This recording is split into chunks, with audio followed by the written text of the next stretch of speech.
శ్రీమాత్రే నమః. ఇంద్రునికి శాపానికి ఉపశమనం చెప్పిన శ్రీహరి. విశ్వామిత్రుడికి వానర రూపం. పరమ పవిత్రమైన మాఘమాసంలో నిరంతరంగా కొనసాగుతున్న మాఘపురాణంలో 10వ అధ్యాయం. ఇంద్రుడు గాడిద ముఖం నుంచి ఏ విధంగా ముక్తి పొందాడో ఈ కథనంలో తెలుసుకుందాం. గతమంద మహర్షి, జాహు మహర్షుల మధ్య సంవాదం. రాక్షసుల్లో జరిగిన యుద్ధంలో ఓడిపోయిన దేవతలు ఇంద్రుడి ఆచూకీ తెలుసుకోవడానికి మునీశ్వరుల సూచన మేరకు మాఘస్నానం చేసి మాఘవ్రతాన్ని ఆచరించారు. వారి వ్రతానికి సంతృప్తి చెందిన శ్రీహరి శంఖ చక్ర గదాధరుడై దేవతలకు దర్శనమిచ్చాడు. అప్పుడు దేవతలు శ్రీహరిని అనేక విధాలుగా పూజించారు. తమ దీన వ్యవస్థను శ్రీహరికి విన్నపించిన దేవతలు శ్రీహరిని, ఓ శ్రీహరి, పూర్వం ఆదిశేషుడు తన 1000 ముఖాలతో నిన్ను ప్రార్థించి నీకు సైన్యంగా మారాడు. అలాగే శేషుకు శత్రువు అయిన గరుత్మంతుడు తన స్వామి భక్తితో 100 యజ్ఞాలు చేసి నీకు వాహనంగా మారాడు. నీ కరుణ అంతులేనిది. మేము దేవతలం రాక్షసులతో జరిగిన యుద్ధంలో ఓడిపోయి విచారంతో ఉన్నాం. ఇప్పుడు ఇంద్రలోకంలో ఇంద్రుడు లేడు. ఇంద్రుడు ఎక్కడున్నాడో తెలియజేయండి. నిన్ను శరణు వేడుకుంటున్నాం. ఇంద్రుడు ఎక్కడున్నాడో తెలిపి మమ్మల్ని ఉద్ధరింపుము, మమ్మల్ని రాక్షసుల నుంచి రక్షింపుము అని వేడుకున్న దేవతలను చూసి అపారమైన కరుణతో శ్రీహరి దేవతలతో ఇలా అన్నాడు. దేవతలకు ఇంద్రుడిని సమాచారం చెప్పిన శ్రీహరి, దేవతలు చెప్పిన సూత్రాలకు ప్రసన్నుడై శ్రీహరి దేవతలతో, దేవతలారా, ఇంద్రుడు మిత్రయింద్రుడనే బ్రాహ్మణ శాపం చేత గాడిద ముఖం కలిగి పద్మావతి పర్వతం మీద ఉన్నాడు. ఇంద్రునికి ఆ శాపం ఎలా కలిగిందో చెప్పి వింటున్నాను, వినండి. ఇంద్రుడు మిత్రవిందుడు అనే మునిపత్ని మీద మోహంతో ఆమెను మోసం చేశాడు. ఇది తెలిసిన మిత్రవిందుడు తన తపోబలంతో ఇంద్రుడిని గాడిద ముఖం కలిగి ఉండమని, తన భార్యను పాషాణంగా అరణ్యంలో పడి ఉండమని శపించాడు.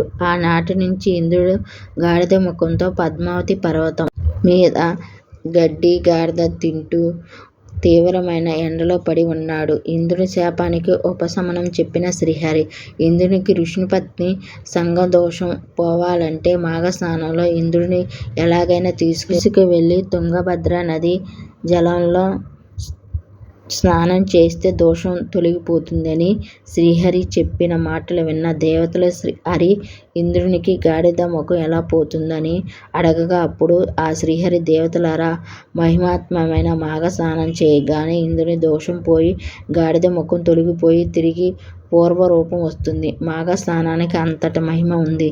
పూర్వం విశ్వామిత్రుడు మాఘ స్నానంతో తన వానర ముఖానికి పోగొట్టుకున్నాడు. ఆ వృత్తాంతాన్ని చెప్తున్నాను, వినండి అంటూ శ్రీహరికి విశ్వామిత్ర వృత్తాంతం చెప్పడం మొదలుపెట్టాడు. విశ్వామిత్రునికి వానర రూపం.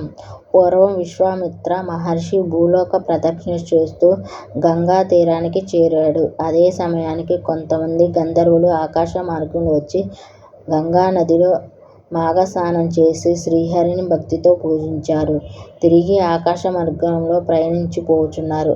వారిలో ఒక గంధర్వుని భార్య మాత్రం చలికి కారణంగా మాఘస్నానం చేయలేదు. ఆమె గురించి మర్చిపోయి గంధర్వులు ఆకాశ మార్గంలో వెళ్ళిపోయారు.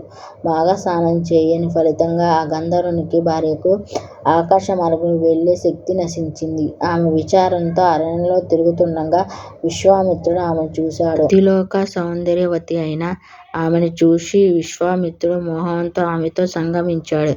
అదే సమయంలో భార్యను వెతుకుతూ వచ్చిన గంధర్వుడు ఇది చూసిన విశ్వామిత్రుడిని వానర ముఖంతో పడి ఉండమని శపించాడు. అతని భార్యను అరణ్యంలో పాషాణం పడిమై ఉండమని శపించాడు. ఈ విధంగా వారు 12 సంవత్సరాలు గడిపారు. ఒకనాడు నారద మహర్షి అక్కడికి వచ్చి వానర ముఖంతో ఉన్న విశ్వామిత్రుని చూసి ఆశ్చర్యపోయి తన దివ్య దృష్టితో చూసి జరిగింది తెలుసుకున్నాడు. విశ్వామిత్రుడికి శాప విమోచనం.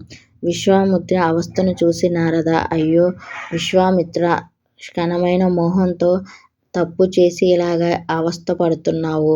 మాఘమాసంలో సూర్యోదయ కాలంలో విశ్వామిత్రునితో సంకల్పించి పూర్వకంగా గంగా స్నానం చేయించాడు.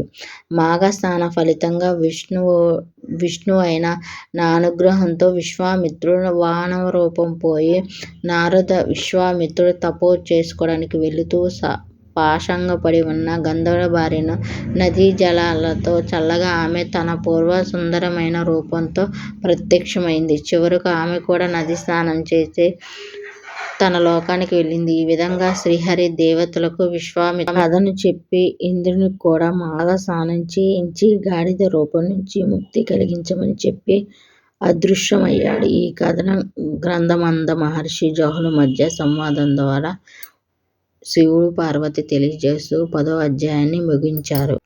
ఓం నమః శివాయ. హర హర మహాదేవ శంభో శంకర.